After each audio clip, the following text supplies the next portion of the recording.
Baik, kita mulai. Bismillahirrahmanirrahim. Assalamualaikum warahmatullahi wabarakatuh.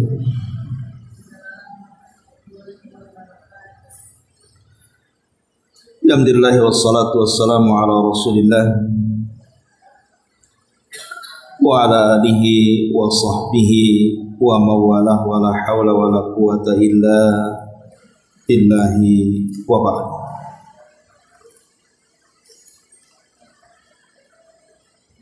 Baik, kita lanjutkan kajian kita, masih membahas kitab Umdatul Ahkam, dan kita masuk pada bab ke-10, bab seputar adzan. Kita baca beberapa hadis baru kita jelaskan.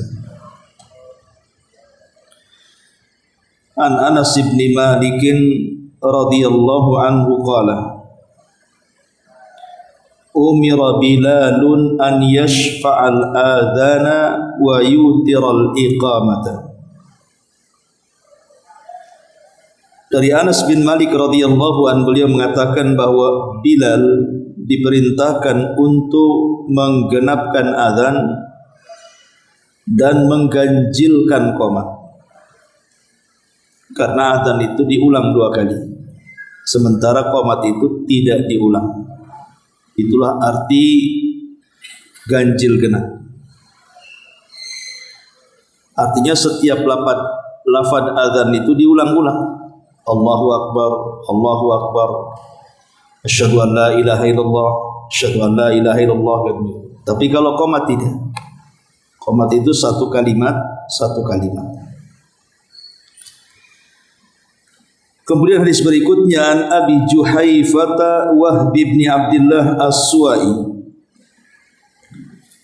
qala ataitu an-nabiy sallallahu alaihi wasallam wa huwa fi kubbatin lahu hamra'a min adam.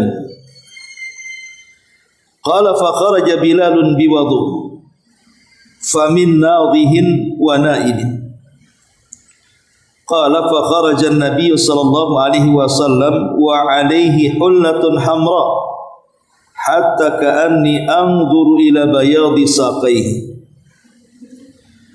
Qala fatawadda wa adzana Bilalun qala atatabba'u fahu hahuna wa hahuna yaqulu yaminan wa shimalan hayya 'ala as-salati hayya 'ala al-falahi.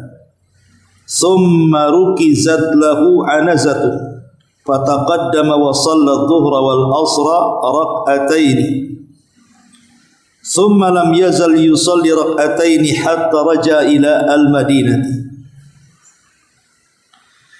Abu Juhaifah Wahab bin Abdullah As-Suwa'i berkata, aku menemui Nabi sallallahu alaihi wasallam tatkala beliau berada di dalam tenda bundar beliau yang berwarna merah, yang terbuat dari kulit binatang yang telah disamak. Lantas Abu Juhaifah berkata, Bilal lantas keluar dengan membawa air wudu. Ada yang berwudu dengan bekas air wudu Nabi, ada pula yang berwudu dengan bekas air wudu yang lainnya, yang juga bekas air wudu Nabi. Abu Juhaifah berkata, Nabi lantas keluar dengan pakaian merah seolah-olah aku bisa melihat kedua betisnya yang putih. Kemudian juga Abu Juhaifah berkata juga, Nabi lalu berwudu dan Bilal mengumandangkan azan. Kemudian Abu Juhaifah juga berkata, aku pun mengikuti gerakan mulutnya ke sana dan kemari. Maksudnya ke kanan dan ke kiri. Bila Bilal mengucapkan hayya 'ala shalah dan hayya 'alal falah, lalu sebuah tombak lantas ditancapkan untuk Nabi. Nabi pun maju ke depan dan mengerjakan salat zuhur dan asar 2 rakaat. Maksudnya qasar dan jama'. Beliau senantiasa mengerjakan 2 rakaat hingga beliau kembali ke kota Madinah. Karena ketika itu beliau sedang safar. Makanya di jama' dan qasar. Syahidnya dalam hadis ini, bahwa Bilal melakukan azan dan saat membaca hayya 'alas shalah dan hayya 'alal falah beliau menengok ke kanan dan ke kiri. Kemudian hadis berikutnya nanti kita jelaskan, kita baca hadisnya dulu. An Abdullah bin Umar radhiyallahu anhuma anin Nabi sallallahu alaihi wasallam qala inna Bilalan yu'adzinu bilailin fakulu washrabu hatta yu'adzina Ibnu Ummi Maktum. Abdullah bin Umar meriwayatkan dari Nabi bahwa beliau bersabda, sungguh Bilal mengumandangkan azan masih terlalu lama. Artinya beliau azan di azan pertama subuh. Karena subuh ada 2 azan. Bilal di azan pertama. Oleh karena itulah maka selama mendengar azan Bilal silahkan makan dan minum sampai terdengar Ibnu Ummi Maktum mengumandangkan azan. Karena Ibnu Ummi Maktum azan di waktu subuh, sementara Bilal azan di azan pertama subuh. Artinya azan subuh 2 kali, hanya subuh saja yang azan 2 kali. Dan yang terakhir di sini An Abi Sa'id Al-Khudri radhiyallahu anhu qala Rasulullah sallallahu alaihi wasallam idza sami'tumul muadzin faqulu mithla ma yaqulul muadzin. Abu Sa'id Al-Khudri mengatakan bahwa Nabi sallallahu alaihi wasallam bersabda, jika kalian mendengar muadzin mengumandangkan azan, maka ucapkanlah seperti yang diucapkan muadzin. Baik. Ma'asyiral muslimat yang dimuliakan Allah Subhanahu wa taala. Bicara tentang syariat azan, ada beberapa hal yang kita akan sampaikan. Pertama bicara soal fadilahnya dulu. Azan ini secara bahasa menghabarkan sesuatu kepada manusia. Sebagaimana Allah mengatakan wa adzanum minallahi wa rasulihi ilan nas. Dan ini adalah seruan dari Allah dan Rasulnya kepada manusia. Jadi azan itu secara bahasa adalah seruan, ajakan. Maksudnya adalah seruan dan ajakan kepada manusia untuk melaksanakan salat 5 waktu. Dari sini kita tahu azan itu hanya berlaku di salat yang 5 waktu saja. Adapun salat-salat selain salat 5 waktu tidak disyariatkan azan. Azan itu hanya di salat 5 waktu saja. Adapun hukum azan sendiri, ada yang mengatakan sunnah muakkadah, ada yang mengatakan fardu kifayah. Tetapi yang kuat wallahu alam bahwa hukum azan itu fardu kifayah. Tetapi hukum ini hanya berlaku bagi laki-laki. Wanita tidak diwajibkan ataupun disunnahkan untuk melakukan azan. Ingat, azan itu hanya berlaku karena azan itu mengeluarkan suara. Dan suara perempuan itu dianggap aurat.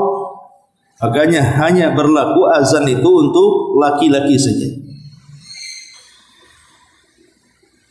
Dan tentunya juga azan memiliki syarat. Pertama, tidak boleh azan kecuali setelah masuk waktu salat. Sebelum waktu masuk salat datang, maka tidak boleh azan.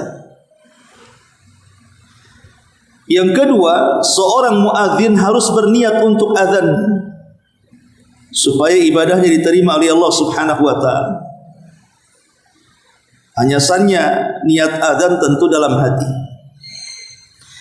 Kemudian yang ketiga, dikumandangkan dengan bahasa Arab. Tidak boleh azan itu diterjemahkan. Harus menggunakan teks aslinya. Walaupun bisa diterjemahkan, tapi tidak boleh kecuali dengan menggunakan bahasa Arab. Kemudian yang keempat, bahwa tidak boleh seseorang itu ketika mengumandangkan azan sampai terjadi lahan. Apa itu lahan? Lahan itu artinya ucapan-ucapan yang bisa merubah makna. Seperti mamanya Allahu Akbar, dipanjangkan alifnya Allahu Akbar, tidak boleh, karena akan merubah makna. Kalau Allahu Akbar, ya Allah Maha Besar. Tapi kalau Allahu Akbar, apakah Allah Maha Besar? Jadi pertanyaan nantinya. Jadi tidak boleh adalah kesalahan mengucap yang bisa kemudian merubah makna daripada kalimat-kalimat azan.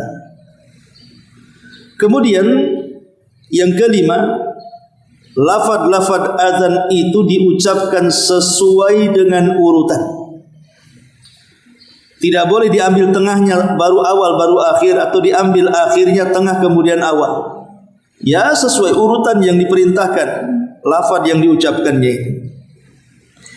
Kemudian yang keenam, lafaz-lafaznya diucapkan secara bersambung. Tidak boleh Allahu Akbar, kemudian ngambil air dulu, minum dulu, balik lagi. Jadi harus bersambung dari mulai adzan sampai akhir, berturut-turut. Kemudian yang nomor 7, yang terakhir, adzan diperdengarkan kepada orang yang berada tidak di tempat. Jadi adzan diperdengarkan kepada orang yang tidak berada di tempat muadzin. Tapi kalau orang yang sudah berkumpul, memang nggak ada orang lain, ngapain adzan, langsung qomat saja. Tapi kalau masih ada orang-orang di luar yang belum hadir, maka baru diseru, dipanggil dengan suara adzan. Ini 7 syarat seseorang itu menjadi muadzin. Adapun tentang sifat muadzin sendiri, pertama dia harus seorang muslim. Tidak boleh muadzin itu dia harus muslim. Yang kedua, seorang muadzin itu harus adil dan amanah, tahu kapan waktu salat. Jangan di luar waktu salat adzan dia, ngagetin orang. Jam 9 azan, kan ngagetin orang. Nanti semua datang ke masjid. Giliran jam 12 azan tak datang pula. Ya. Jadi azan itu harus, muadzinnya harus amanah dan adil. Yang kedua, yang ketiga, ikhlas karena mengharap wajah Allah. Muadzin harus ikhlas, bukan karena mengambil sebuah upah dari azannya, kecuali karena diberi hadiah mungkin. Tapi kalau niatnya karena ingin mencari uang, sebaiknya jangan mencari pekerjaan muadzin. Kemudian yang keempat, memiliki suara yang bagus. Memiliki suara yang bagus, yang lantang, supaya menjadikan orang yang terpanggil azan itu mau datang ke masjid. Kemudian yang kelima, mengetahui kapan masuknya waktu salat. Jangan sampai kemudian tidak tahu kapan masuknya waktu salat. Dan sekarang Allah mudahkan dengan adanya jadwal pemerintah. Duhur jam sekian, asar jam sekian, maghrib jam sekian, isya subuh jam sekian. Artinya bagi muadzin sekarang tidak perlu melihat bancret, kata orang dulu itu, diletakkan satu tombak kemudian lihat bayangan matahari. Tidak perlu. Apalagi di zaman sekarang juga kalau dibuat kayak gitu nggak paham juga. Makanya kalau sudah pemerintah mempermudah, ikut saja.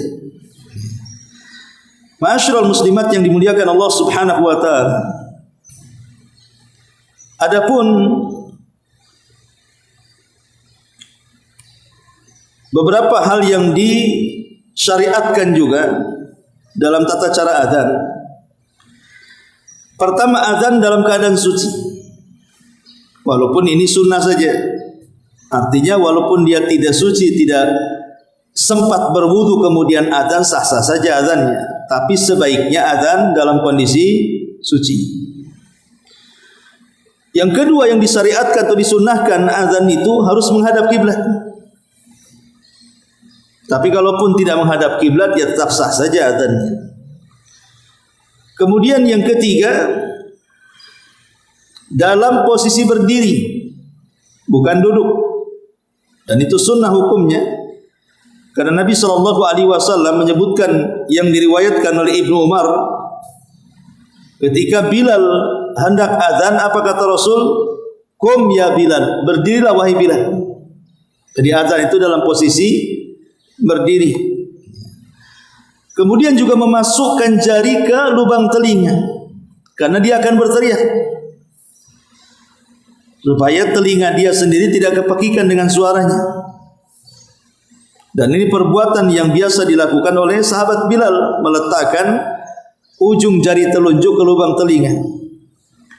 Kemudian yang kelima, menyambung tiap dua takbir. Artinya menyambung kalimat Allahu Akbar, Allahu Akbar.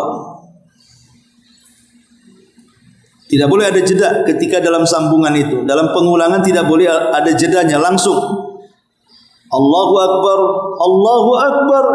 Jangan Allahu Akbar, diam dulu, Allahu Akbar. Enggak boleh ada jeda seperti itu. Harus menyambung.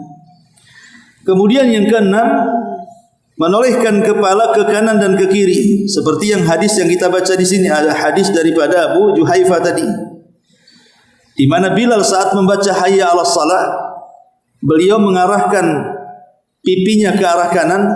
Jadi gini, hayya 'alas shalah gitu ya. Ketika hayya 'alal falah dia ke kiri, hayya 'alal falah gitu ya. Jadi ditengokkan ke kiri dan ke kanan dalam hayya 'alataini. Kemudian yang terakhir, menambahkan as-salatu khairum minan naum pada adzan subuh. Itu namanya sunnah-sunnah dalam adzan. Baik, kita akan membahas tentang keutamaan adzan yang sangat luar biasa. Makanya kalau ibu punya suami dan dia seorang muadzin, berbahagia.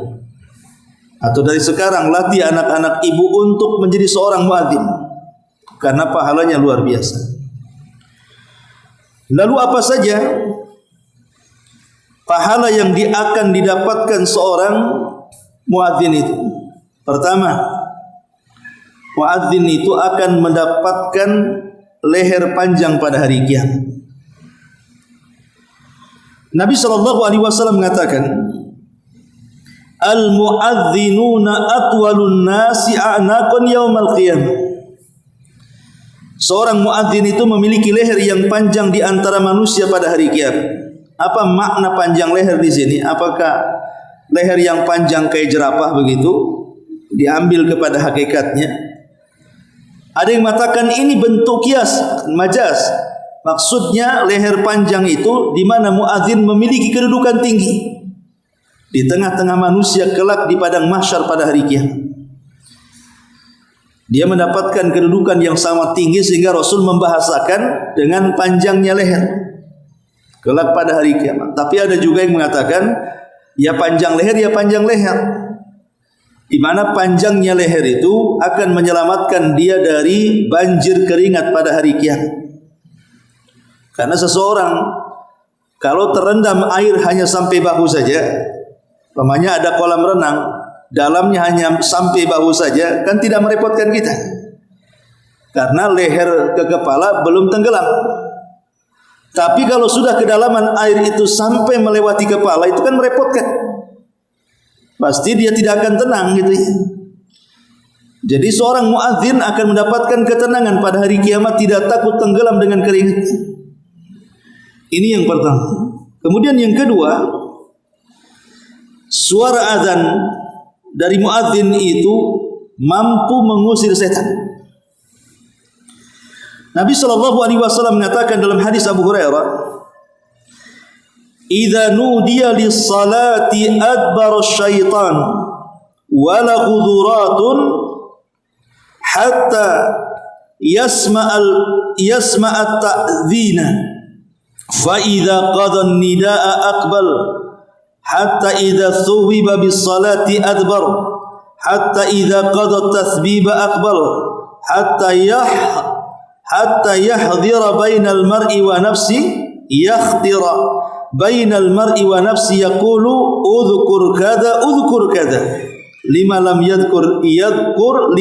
yadhkur hatta yadhalla ar-rajulu la yadri kam shalla. Jika dikumandangkan azan, kata Nabi, maksudnya untuk salat, maka syaitan akan lari dan ia memiliki suara buang air kecil sampai dia tidak mampu mendengar suara azan. Bahasanya terkentut-kentut karena ketakutan. Dari sini kita tahu rupanya setan kentut juga, kayak manusia ya. Cuman tidak kedengaran gimana suaranya. Kalau kita kan macam-macam ya, ada yang ada ledakan, ada yang enggak gitu. Tapi di sini zurat itu artinya suara kentut yang memiliki suara. Ya tentu suaranya didengar di kalangan mereka saja. Kita hanya beriman bahwa Nabi mengatakan mereka lari terkentut-kentut. Bahasa Arabnya zurat. Zurat dengan fusa berbeda. Kalau fusa itu kentut tanpa ada suara, sebut fusa dalam bahasa Arab. Kalau zurat itu kentut yang ada ledakan. Jika selesai azan, maka ia datang kembali sampai jika diiqamahkan untuk salat, maka ia akan lari lagi hingga iqamah selesai. Setelah iqamah selesai, maka ia akan datang lagi kembali hingga membisikkan di antara seseorang dengan hatinya. Setan akan berkata, ingat ini, ingat itu dalam salat kita, untuk sesuatu yang belum pernah diingat sebelumnya, sehingga seseorang berada dalam keadaan tidak tahu jumlah rakaat salatnya karena diganggu oleh setan. Jadi setan takut dengan suara azan dan suara qomat. Mereka akan lari. Tapi kalau sudah tidak azan dan qomat, maka mereka akan datang lagi dan menggoda orang yang salat. Salah satu godaannya adalah memberikan was-was. Sebelum salat ibu tidak ingat apa-apa, taruh dompet lupa. Ketika salat, oh ingat dia, dompetnya di bawah jok motor. Baru kemudian dia mikir, di mana diambil orang nanti, diambil dia orang. Akhirnya melupakan rakaat salatnya, ingat dengan dompetnya. Begitulah setan mengganggu salat kita. Jadi antara fadilah azan, suara muadzin itu sangat ditakuti setan. Yang ketiga, jika manusia mengetahui apa pahala yang terkandung dalam suara azan itu, niscaya mereka pasti akan berebut menjadi muadzin. Dalam hadis Abu Hurairah radhiyallahu anhu, Nabi mengatakan, "Lau ya'lamun nas ma fin nida'i was-saffil awwal thumma lam yajidu illa an yastahimu alaihi lastahamu walau ya'lamuna ma fi tahjiri lastabaqu ilaihi walau ya'lamuna ma fi al-atamati was-subhi la atauhuma walau habwan." Kata Nabi, jika manusia mengetahui kandungan pahala besar dalam azan itu, ataupun dalam berdiri saf pertama dalam salat, niscaya mereka akan saling mengundi untuk merekalah yang paling depan melakukannya. Kemudian Nabi juga mengatakan, jika mereka manusia mengetahui apa yang ada dalam bersegeranya berangkat menuju masjid, maka niscaya mereka akan berlomba-lomba mendatangi masjid. Jika manusia mengetahui pahala yang besar yang ada pada salat isya dan juga salat subuh, maka niscaya mereka akan mendatangi kedua salat tersebut walaupun dengan cara merangkak dari rumahnya. Syahidnya di sini, kalau seandainya manusia tahu kandungan pahala azan, tentu manusia akan berlomba-lomba walaupun saling mengundi. Jadi kalau ada orang yang sudah pegang mic mau azan, kita datang, sudah saya aja yang azan, saya kasih kamu 100.000 pulang sana. Nanti datang yang lain, udah saya saja, saya kasih kamu 1 juta biar saya ngazan. Kalau orang tahu maksudnya ya, cuman kan orang tidak tahu bahwa di balik azan itu ada pahala besar, makanya saling dorong, antum saja, kamu saja, kan itu. Jadi lihat bagaimana pahala seorang muadzin itu, sampai Rasul mengibaratkan kalau orang tahu isi pahalanya, tentu manusia siap mengundi untuk menjadi muadzin. Kemudian yang keempat, suara muadzin itu didengar oleh segala sesuatu, dan semua yang mendengar suara azan itu kelak pada hari kiamat akan menjadi saksi di hadapan Allah karena azannya. Dalam hadis Abi Sa'id Al-Khudri radhiyallahu anhu, di mana beliau berkata kepada Abdullah ibn Abdurrahman bin Abi Salsa'ah Al-Ansari, apa kata Sayyid Al-Khudri? Inni araka tuhibbul ghanama wal badiyata fa idza kunta fi ghanamika aw bi badiyatika fa'adzin bis salati farfa sautaka bin nida'i fa innahu la yasma'u madha sautil mu'adzin jinnun wala insun wala syai'un illa syahida lahu yaumal qiyamah. Qala Abu Sa'id sami'tuhu min Rasulillah sallallahu alaihi wasallam. Kata Abu Sa'id Al-Khudri menasihati Abdullah bin Abdurrahman, sesungguhnya saya melihat kamu menyukai kambing dan daerah pedalaman, maksudnya padang pasir. Maka jika kamu berada di antara kambing-kambingmu atau di pedalaman, lalu engkau mengumandangkan suara azan, maka keraskanlah suaramu dengan azan tersebut. Karena sesungguhnya tidaklah mendengar suara muadzin apakah jin, manusia atau apapun binatang dan yang semacamnya kecuali akan bersaksi untukmu pada hari kiamat. Abu Sa'id mengatakan, sungguh yang demikian ini aku mendengarkan langsung dari Nabi sallallahu alaihi wasallam. Lihat bagaimana keistimewaan seorang muadzin. Berarti semakin kencang azannya, semakin banyak manusia yang mendengarkannya, atau jin yang mendengarkannya, atau binatang yang mendengarkannya, maka semakin banyak saksi dia pada hari kiamat di hadapan Allah Subhanahu wa ta'ala. Ini yang keempat. Kemudian yang kelima, muadzin atau seorang yang azan itu akan diampuni dosa-dosanya sesuai dengan suaranya dan mendapatkan pahala seperti pahala orang-orang yang salat bersamanya. Kata Nabi SAW dalam hadis Bara bin Azib, Inna Allaha wa malaikatahu yusalluna ala saffil muqaddam wal muadzin yughfaru lahu bimaddi sautihi wa yusaddiquhu man sami'ahu min radbin wa yabisin wa lahu mithlu ajrin man sallama. Sesungguhnya Allah Subhanahu wa ta'ala dan para malaikatnya akan bersalawat untuk siapa? Untuk orang-orang yang berada di saf yang terdepan dan juga muadzin. Di mana muadzin akan diampuni dosa-dosanya sepanjang suaranya, dan dia akan dibenarkan oleh segala sesuatu yang mendengarkannya, baik benda basah atau kering.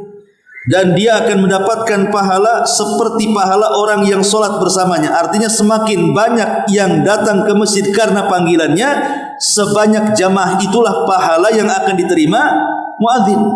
Makin banyak jamaahnya, makin banyak pahalanya. Belum lagi suaranya yang melengking dan jauh jaraknya itu akan mengampuni dosa-dosanya. Dan setiap yang mendengarkannya akan siap menjadi saksi kebaikan di hadapan Allah Subhanahu wa ta'ala. Ya. Kemudian yang keenam, Nabi SAW mendoakan secara khusus ampunan kepada para muadzin. Abu Hurairah radhiyallahu an berkata, Rasul bersabda, al-imamu dhamin wal muadzin mu'taman.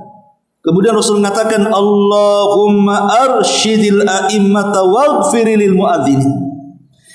Kata Nabi, imam adalah penanggung jawab, tetapi muadzin adalah yang diberikan amanah. Kemudian Rasul mendoakan, ya Allah berikan petunjuk kepada para imam dan ampunilah dosa-dosa para muadzin.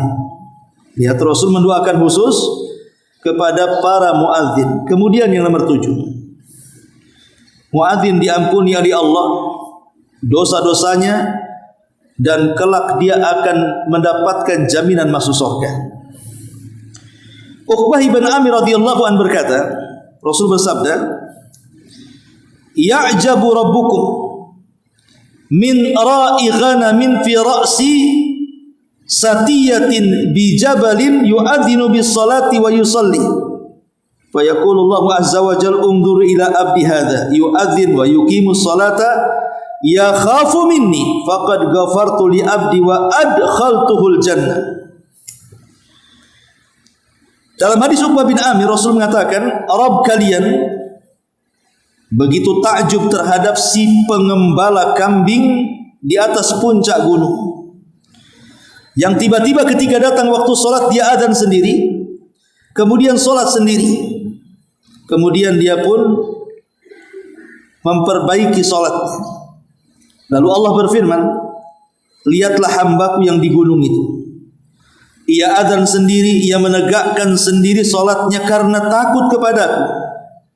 Oleh karenanya aku akan ampuni dosa-dosanya dan aku masukkan ia ke dalam surga. Lihat, artinya tidak masalah seseorang yang sholat sendirian, seorang laki-laki yang sholat sendirian, entah di tengah hutan, entah di tengah padang pasir, entah di atas bukit atau di atas gunung atau di dalam lembah, walaupun tidak ada orang, azan saja. Karena belum tentu juga ketika tidak ada manusia yang mendengarkan, toh di sana juga ada bangsa jin yang mendengarkan. Maka seseorang boleh azan sendiri untuk sholat sendiri. Bagi orang-orang yang kondisinya mungkin di tengah-tengah hutan belantara, di atas gunung dan begitu seterusnya. Ma'asyiral muslimat yang dimuliakan Allah Subhanahu wa taala. Kemudian juga di antara fadilah muazzin ini yang ke-8,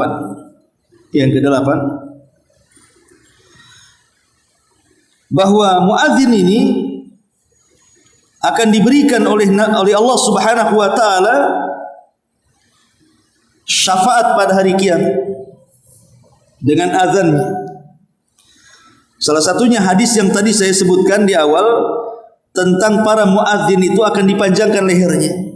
Lah, salah satu penafsirannya, maksudnya panjang leher di sini artinya diselamatkan oleh Allah dari tenggelamnya keringat penduduk mahsyar. Diselamatkan dengan lehernya yang panjang itu. Ya, dan itu bentuk syafaat. Diuntungkan oleh suara adzan yang dikumandangkannya kelak pada hari kiamat. Dan ini bentuk syafaat yang Allah Subhanahu wa taala berikan kepada para muadzin. Ma'asyiral muslimat yang dimuliakan Allah Subhanahu wa taala. Kemudian juga bagi orang-orang yang mendengar suara azan, seperti ibulah pemain di rumah mendengar suara azan, maka kok makin panas saja nih ya. Makin geser-geser sana pula. Nabi SAW mengatakan, kalau seseorang kemudian idza sami'tum al-muadzin yu'adzin, apabila seorang muadzin mengumandangkan adzan, Allahu akbar, Allahu akbar, faqala ahadukum, maka salah seorang di antara kalian juga mengulang Allahu akbar, Allahu akbar. Jadi ibu kalau mendengar suara adzan dari rumah, maka ibu jawablah suara adzan seperti lafaz-lafaz yang dikumandangkan muadzin. Dia mengatakan Allahu akbar, Allahu akbar, ibu katakan Allahu akbar, Allahu akbar. Dia mengatakan asyhadu an la ilaha illallah, ibu katakan asyhadu an la ilaha, sampai kepada hayya 'alas shalah dan hayya 'alal falah. Maka jawabannya berbeda. Rasul mengajarkan la haula wala quwwata illa billah. Kemudian Rasul di ujung hadis mengatakan, ya, barang siapa yang mengikuti suara azan tadi min qalbihi, dari hatinya penuh dengan keikhlasan, dakhalal jannah, maka bagi para pendengar azan juga akan diberikan jaminan masuk surga. Dan itu keistimewaan yang Allah Subhanahu wa taala berikan kepada kita. Dan tentunya banyak lagi hukum-hukum seputar azan ini secara globalnya seperti itu, bahwa azan itu hanya sunnah bagi laki-laki. Wallahu alam, saya kira cukup khulasah daripada bab azan. Sebelum saya tutup, silakan kalau ada yang bertanya. Baik, kalau enggak ada, subhanallah wa bihamdika, asyhadu an la ilaha illa anta, astaghfiruka wa atubu ilaik. Allah taala alam. Assalamualaikum warahmatullahi wabarakatuh.